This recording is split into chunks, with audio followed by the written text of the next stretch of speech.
پھٹے پرانے کپڑے پہن رکھے ہیں، بال بکھرے ہوئے ہیں، چہرے پر اداسی چھائی ہوئی ہے، آنکھوں سے آنسو جاری ہیں۔ حضور کی جب اس پر نظر پڑی، حضور وہی رک گئے، پوچھا بیٹے کیا بات ہے، تو نے آج کپڑے کیوں نہیں پہنے؟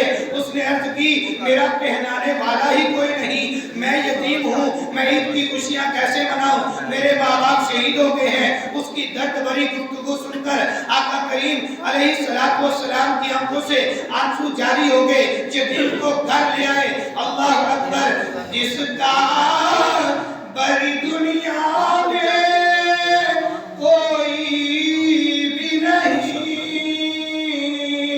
اس کو بھی میرے آقا سینے سے لگاتے ہیں۔ ام المومنین حضرت عائشہ صدیقہ رضی اللہ تعالیٰ عنہ سے فرمایا اس کو نہلا دلا کر نئے کپڑے پہنا کر تیار کرو۔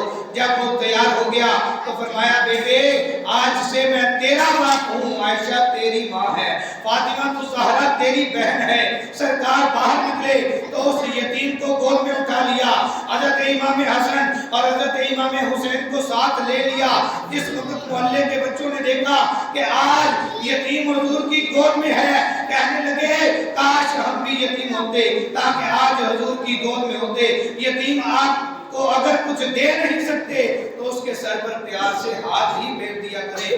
جتنے بال ہاتھ کے نیچے آتے ہیں اتنی ہی نیکیاں نامہ اعمال میں لکھ دی جاتی ہیں۔ کرو مہربانی